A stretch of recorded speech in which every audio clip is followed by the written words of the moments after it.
So yeah. So anyway, this is my birth story.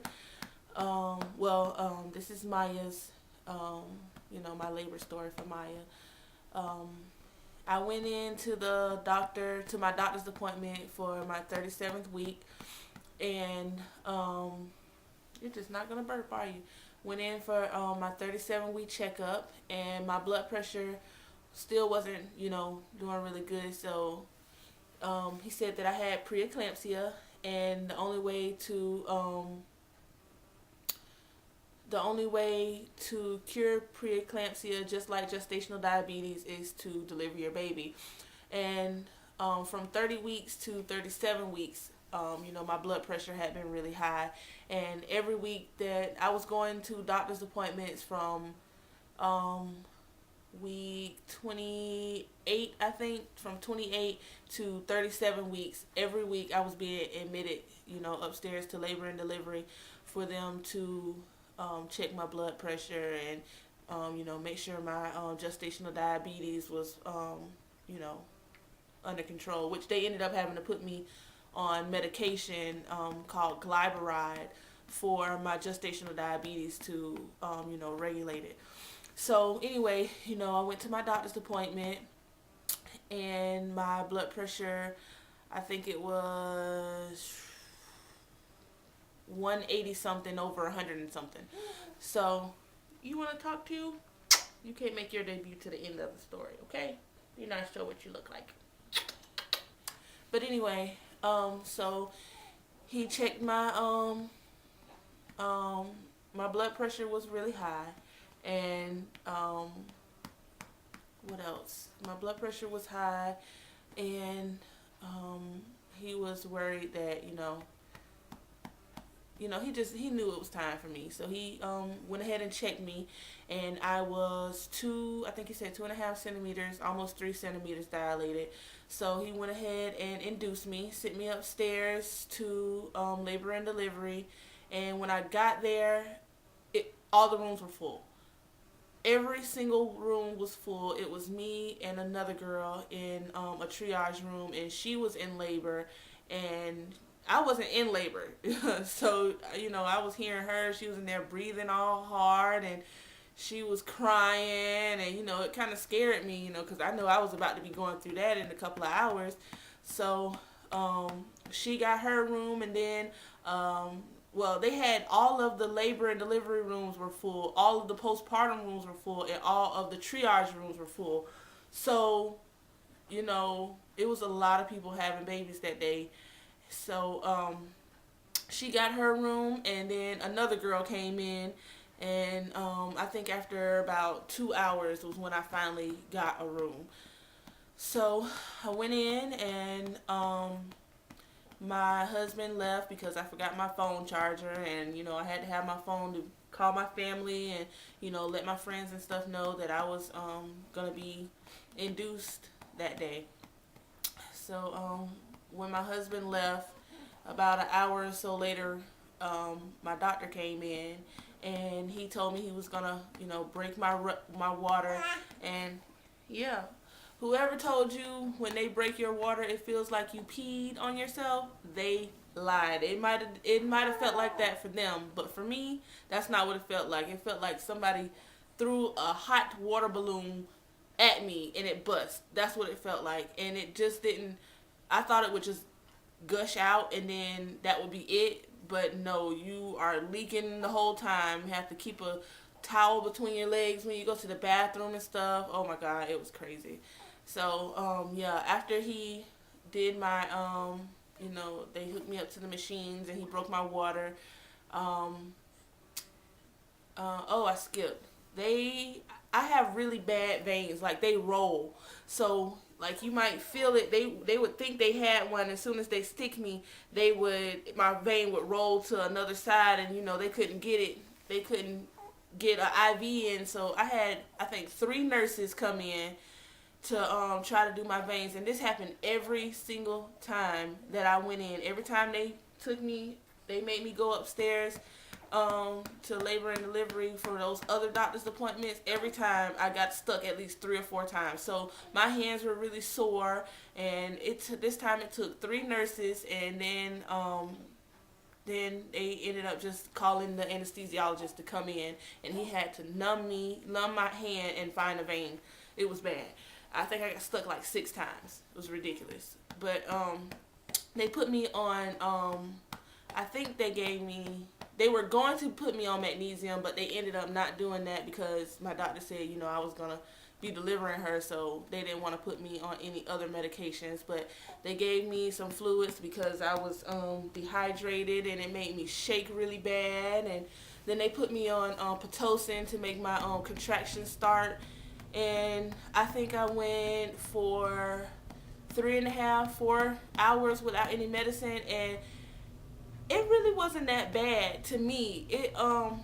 The feeling of the contraction was like somebody punching you in the stomach, and that feeling right after the punching for like 30 seconds, and then it was over. So it wasn't really that bad. I probably could have gone natural, but I didn't want it to get any worse. So they came in and asked me after about 3 or 4 hours, did I want to have an epidural, and I said yes. Like on my chart, when you walk in, they put your name and the baby's name, and they have like plan of action and all that stuff. Mine said deliver baby plus with drugs. That's what mine said, because I am not one of those strong, I am woman, I'm gonna do this natural. No ma'am, I do not like pain. So I went for the epidural. So now they don't let you hold on to your partner, your husband, or anything when you are hunched over the table. They make you like put a pillow over the little thing that they give you that you have that goes in front of you for like your tray when they give you food. I had to lean over that, and the medicine they had me on, the fluids, because I was dehydrated, it was making me really cold, so I was shaking, like my whole body was shaking. And then I was also scared, that I was going to get paralyzed. So, but yeah, they had me hunched over, and he was like, don't move, and they tell you what could go wrong, and that doesn't make it any better. And they stick you with like this numbing medicine, which only numbs the skin. It doesn't numb everything, it just numbs the skin, so you can feel the needle go in your back, and you can feel it in your spine, and then it's like the weirdest feeling you ever felt. And they were getting it, got it in the right place. And when they put the medicine in, it feels like somebody's pouring cold water down your back. So that wasn't what I expected either. I thought I knew you would be able to feel it, but I didn't know it would hurt. So yeah, I got my epidural, and after about 10 minutes, after about a couple of minutes, I think after about 2 contractions, that's when you can start feeling, after about 2 contractions, that's when I was able to start feeling the medicine kicking in, and my, everything was numb from my belly on down, and I fell asleep, and I woke up. It felt like I've been asleep for hours, but I'd only been asleep for about 20 minutes, and my whole left side, I could feel the contractions, and it was like I never even had medicine. Now on my right side, I can, this is my left side. On my left side, I could feel everything, but on my right side, I couldn't feel anything. And, I was like, I don't know what's going on. Am I paralyzed on this side? I was really just paranoid about everything. You need to burp, mama. But, I called the man back in, and, he gave me some more medicine and turned me on my other side, and that worked for like 35, 45 minutes, and then it started happening on the other side. I could feel on one side and not on the other side, just switch. So, I went through that for, the rest of the time that I was in labor. So he gave me the epidural at 5. Yeah, at 5 I went to my doctor's appointment at 11 that morning. I went to my doctor's appointment at 10 that morning. Was put in was I was put into the hospital at 10. I mean at 11, and the doctor broke my water at about, I don't know. Don't make me lie. He came in like right when they put me in the room, but when he came in, I think at about 4:30, 5 o'clock.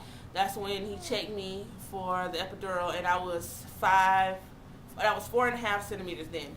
And then they gave me the epidural, and after that didn't work. You know, he came in and he checked me again at 9, and at 9, I was only 5 centimeters. So you know, my blood pressure was still really high. They had the little blood pressure cuff on me, and it was checking me every 15 minutes. And he said that they thought they were gonna have to do an epidural, because when he was inside me checking me, I had a contraction, and he said that I was swelling up every time I would have a contraction, and I wasn't getting, you know, I wasn't going any further. But I really didn't want that, because, you know, like I said in my last video, my mom had just had surgery and she just passed away, you know, and they didn't think, you know, when she came out of surgery, everything was okay. So, you know, I was kind of scared to have, you know, a C-section, which is major surgery, right after my mom had just had it. I was thinking I was going to die. I was scared to death. So, you know, I told him, just give me another hour, and hopefully, you know, I can, you know, keep going, try to progress a little more. But that didn't happen. You know, he came back an hour later, and I was, you know, I was still 5 centimeters. So they got me ready, you know, covered my hair, and had my husband go and put on his clothes and stuff, and I was going to have a C-section. So, you know, they wheeled me into a room, and the room, if you ever hear people say, you know, oh, I was abducted by aliens, and they took me into this, they took me into a white room, and, you know, they were doing all this stuff. That's what I felt like when we went into the room. I went in by myself. They don't let your partner go in. You know, they don't let your partner go in with you. So they took me in there, and everything was white. They had on all white, and they had these big lights like all over you, all around and stuff. And they put me they switched me over to another table. And the table, I felt like Jesus Christ on the cross, because, you know, they had one arm on this side, one arm on that side, and they had me, you know, on the table. And the anesthesiologist came in and, you know, was putting more medicine in me. And they had this table, and the table that I was on, it would like tilt like this, and it felt like you would fall off, but, you know, it was trying to get the medicine to go from side to side. And so he finally got the medicine to, you know, the right amount, to where,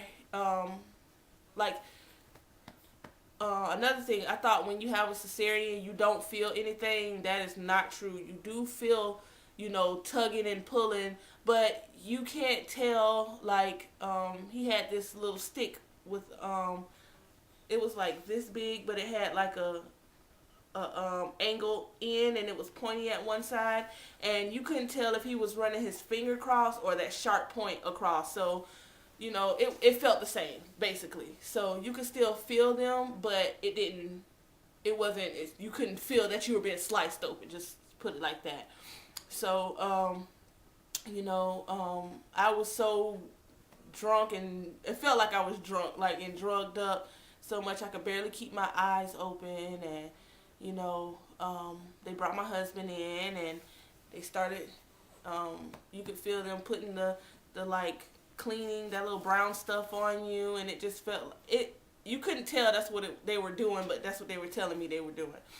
So I could feel them like cut, but it just felt like he was running his fingers across my stomach or something. And, you know, I was drugged out of my mind, so I was like, is everything okay? You know, I was so scared. But he was like, oh yeah, everything's fine. fine. She's already out. And he like put her over the thing like this. And I was like, oh my God. She was the prettiest thing I ever seen. She cried like 30 seconds. Like, she cried just long enough to let you know that she was there. She cried, and then, they took her over to the table to clean her off, and they let my husband come over and, take pictures of her, and they cleaned her off and wrapped her up, and they brought her over to me, and she was so pretty, and that's all I could say because I was so drugged out, and my mind couldn't process anything else, so they had her over my face like this, and I was kissing her. I was kissing her like that, and all I could say was, she's so pretty. Oh my God. My husband still picks at me about that because that's all I could muster. Oh, she's so pretty. That's it. So, they let my husband go out. They let him go out and show the pictures of the baby to like my family that was there. I had a lot of family that was there. I had a room full of people. Like, you can see the pictures that I put up on my slideshow that I put up a couple of videos ago.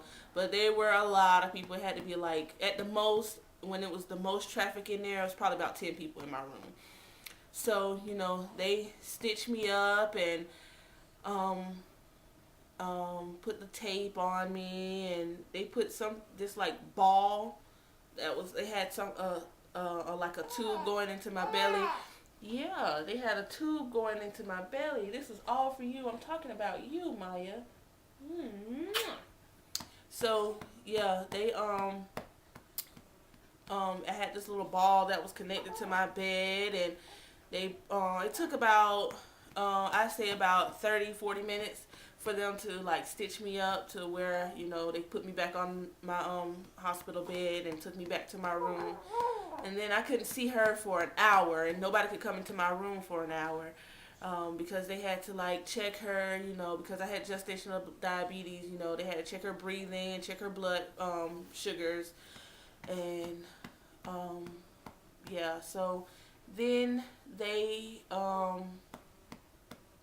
what happened? I fell asleep for a little while. When I came back, my family was there telling me that she was so pretty, and I really hadn't seen her because I was so drugged up I couldn't remember. Yeah, I couldn't remember. So they brought her later on that night. They brought her in, and I couldn't stop watching her because she was just so pretty, and she was so still. She wasn't crying. She's like that now. She's just how she's sitting here. She's not very fussy. She doesn't cry there very much. So I kept looking at her because I thought she wasn't breathing, just to make sure she was. And what else? They gave me some Percocets, and they gave me 2 of them. Oh my God. I was trying to breastfeed her, and I fell asleep with her. Yeah. I fell asleep with her in my arms, and she almost rolled out of my arm, and I woke up and I pressed the button and told them to come and get her because I was scared I was going to drop her.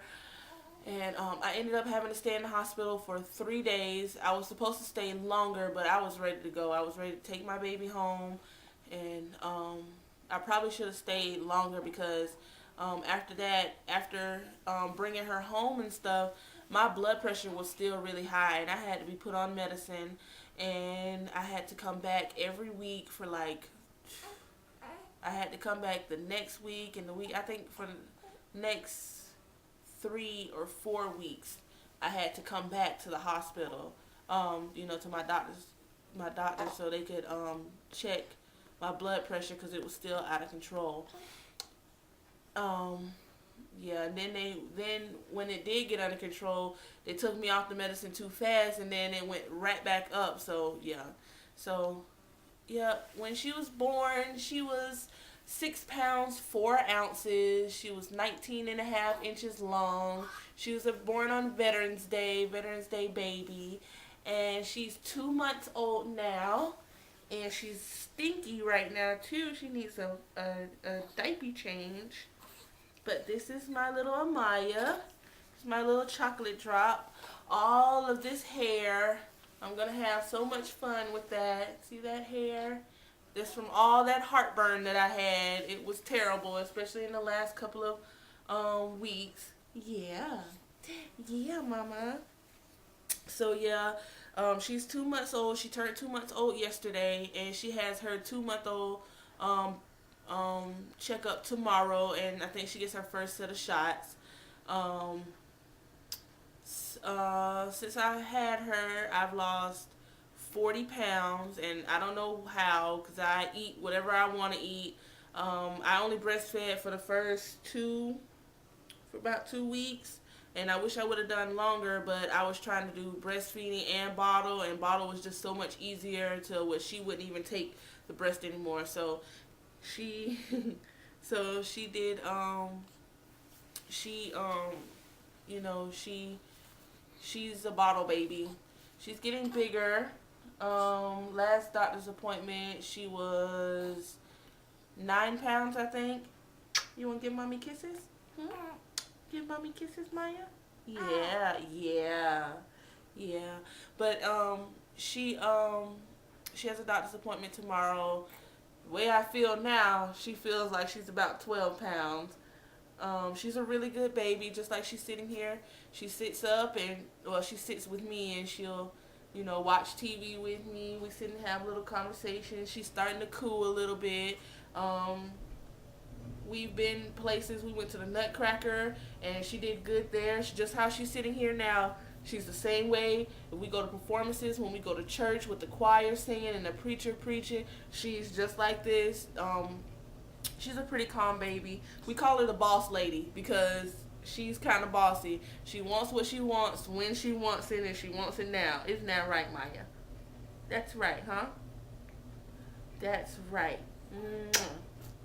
So yeah, I don't know about your baby, but I think my baby's awesome. So I think she's really smart. I think she people don't believe me, but I'm gonna try to catch it on camera. But she says 3 things. She says daddy. She says mommy. No, I'm lying. She does not say mommy because I wish she did. She says Brandy. She calls me by my name. She says Brandy and she says angry. And I'm gonna catch it on camera because I know none of you guys are gonna believe me. But when I catch it and you can hear it, then you'll believe me. I don't have to explain anything to you. But she says daddy. She says Brandy, and she says angry. She said I am very, very angry right now. Okay, not today. But yeah, sorry it took me so long to do these updates. I'm not gonna promise that I'm gonna do updates all the time. But I'm gonna try to update, as much as I can. I also think I'm gonna start doing some more. When I start doing hair again, I'm gonna start doing more hair tutorials and